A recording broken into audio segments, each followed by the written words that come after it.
వేసియో లేకపోతే తీసుకుపోయి ఆ పార్టీలను మొత్తానికి డిస్ట్రాయ్ చేసినారు.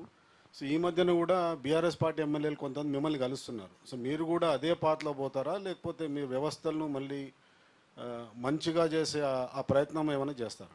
100 రోజులు మేము మంచి పరిపాలన అందించడానికి ఎవరు వచ్చినా కూడా మేము చేరికల అనే విధానానికి పోకుండా మేము పరిపాలన అందించినాం.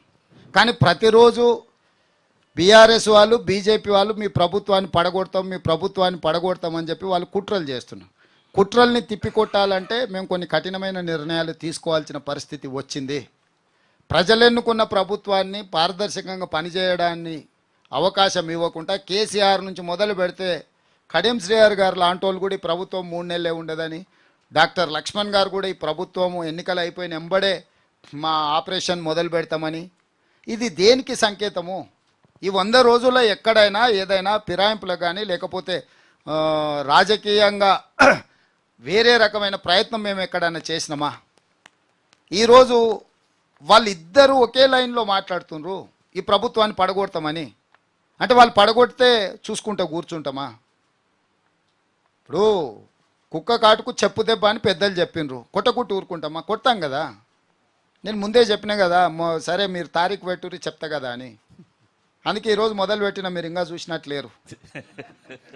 100వ రోజు మొదలుపెట్టిన, 100 రోజుల పరిపాలన మీదనే పెట్టిన. ఈరోజు ఎన్నికల నగారం మోగింది కాబట్టి ఇంకా ఎన్నికల రూపం చూపిస్తా. రాజకీయ పార్టీ అధ్యక్షుడిగా ఈ రోజు నుంచి రాజకీయ పార్టీ అధ్యక్షుడిగా పని మొదలు పెడతా కదా. నిన్నటి కోడ్ రానంత వరకు ముఖ్యమంత్రిగానే వ్యవహరించిన. ఎందుకంటే చాలా నిబద్ధతతోని రోజుకు 18 గంటలు ప్రతిరోజు పనిచేసిన 100 రోజులు. ఎక్కడ కూడా చిన్న తప్పిదానికి కూడా అవకాశం ఇవ్వకుండా పరిపాలన ఇచ్చినని నేను అనుకుంటున్నా. నిన్న 3 గంటలకు ఎన్నికల ప్రధాన అధికారి ఎన్నికల నగార ఊదిండు. ఈ 100వ రోజు రాజకీయపరమైన నిర్ణయం తీసుకున్నాం. మీకు ఇంకా అంటే పార్టీ ప్రెసిడెంట్కి ఆల్రెడీ యాక్టివిటీ మొదలుపెట్టిన, మీ దృష్టికి రానట్టుంది, 1 గంటలో మీ దృష్టికి వస్తుంది. నెక్స్ట్ సార్, నా పేరు కొండ రాంబాబు, సూర్య రిపోర్టర్ని సార్ నేను. అయితే ఇప్పుడు ఉద్యోగాలు ఇచ్చారు కదా సార్, మీరు బీఆర్ఎస్ వాళ్ళు ఏమంటారు అంటే మేము వేసిన నోటిఫికేషన్లకి రేవంత్ రెడ్డి ఉద్యోగాలు ఇచ్చిండు, కొత్తగా ఇచ్చింది ఏం లేదని చెప్పేసి అంటుండు. ఇంకోటి ఏంటంటే గ్రూప్ 1 మన రాష్ట్రంలో పడక 13 సంవత్సరాలు అవుతుంది సార్, 2 సార్లు క్యాన్సిల్ అయింది. సో అప్పటి నుంచి చదువుతున్నటువంటి వాళ్ళు ఉన్నారు, వాళ్ళందరూ ఇప్పుడు ఏజ్ బార్ 50 అబోవ్ అయింది. వాళ్ళందరూ డ్రీమ్ అదేగా చదువుతారు ఇప్పటికి కూడా.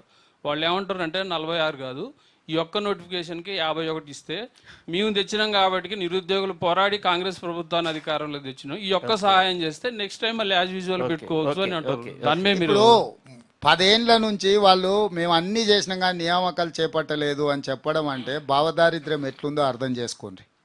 వాళ్ళకి సోయే లేదు వీళ్ళకి ఉద్యోగాలు ఇవ్వాలని.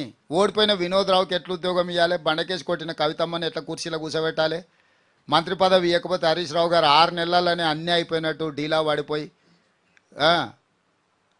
మంత్రి పదవి ఇచ్చే వరకు మామింటి చుట్టూత కాళ్ళు పట్టుకొని మంత్రి పదవి తెచ్చుకొని వాళ్ళు 1 నిమిషం కూడా తెలంగాణ రాష్ట్రం వస్తే కనీసం 1 గంట కూడా ఆలస్యం చేయలేదు. జూన్ 2, 2014 వస్తే కుటుంబం అంతా పొలోమనూరుకి ప్రమాణ స్వీకారం చేశారు. 10 ఏళ్ళ నుంచి మీరు ఎందుకు చేయలేదు ఈ నియామకాలు? నియామకం అనేది చిన్న పని కదా, మాకు ఆ చిన్న పని కూడా చేయలేదు కదా. వీళ్ళకి ఎప్పుడూ ఆలోచన, సోయి, బాధ్యత లేదు. బాధ్యతారహితంగా గాలికి వదిలేసి ఉంటే అన్ని కోర్టుల్లో ఉన్న కేసులను పరిష్కరించుకుంటూ ఒకటొకటిగా చిక్కుముళ్ళు విప్పుకుంటూ నియామకాలు చేసి 3 నెలల 30,000 ఉద్యోగ నియామకాలు నేను చేపట్టిన. ప్రతి పేరు ఇస్తా నీకు, ఎవరెవరికి ఉద్యోగం ఇచ్చినాం, ఆయా డిపార్ట్మెంట్స్ ఎలాంటి చిక్కుముళ్ళు ఉంటే మేము ఆ చిక్కుముళ్ళు నిప్పినామో నేను మీకు డీటెయిల్స్ ఇస్తా. సో ఈ ప్రభుత్వం అనేది నిరంతర ప్రక్రియ. వాళ్ళే చెప్తారు పబ్లిక్ సర్వీస్ కమిషన్ల పేపర్లు అమ్ముడుపోయినా అంటే అది స్వతంత్ర సంస్థ, మాకేం సంబంధం అని. మరి స్వతంత్ర సంస్థ పనిచేసి ఎగ్జామ్స్ కండక్ట్ చేసి మొత్తం అన్ని రిక్రూట్మెంట్ బోర్డులు తీసుకున్న నిర్ణయాలు వీళ్ళకి ఎట్లా అప్లై అవుతాయి? పేపర్లు అమ్ముకున్నప్పుడేమో, పచ్చిగా దొరికినప్పుడేమో అది స్వతంత్ర సంస్థలు, నియామక సంస్థలు, ప్రభుత్వానికి ఏం సంబంధం? బాబామర్దులు ఇదే చెప్పారు కదా. మళ్ళీ ఇప్పుడు ఆ స్వతంత్ర సంస్థలు పనిచేసి నియామకాలు చేపడితే మళ్ళీ బాబామర్దులు అవి మేమే చేసినాం రేవంత్ రెడ్డి మేము వండున్నాం, ఆయన వచ్చి తెడ్డు తిప్పుతుండే అంటాడు. అందుకే నేను చెప్పినా కదా, బయట దూడ లెక్క పెరిగితే కాదా దూడకున్న బుద్ధి ఉండాలని.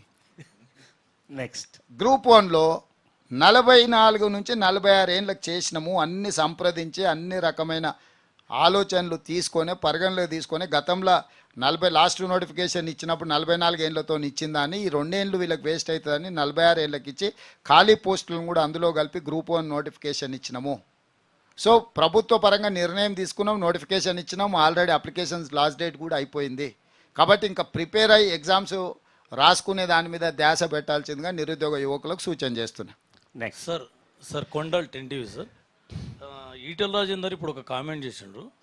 ఫోన్ ట్యాపింగ్ గతంలో ప్రజాపాలన స్వేచ్ఛ అని ఇప్పుడు చెప్తున్న వాళ్ళు ఇప్పుడు ఫోన్ ట్యాపింగ్ చేస్తున్నారు, దీనికి సంబంధించిన పూర్తి చిట్టా మా దగ్గర ఉంది చెప్తామంటూ ఒకటి చెప్పారు. ఇంకొకటి ప్రజాస్వామ్యం సామాజిక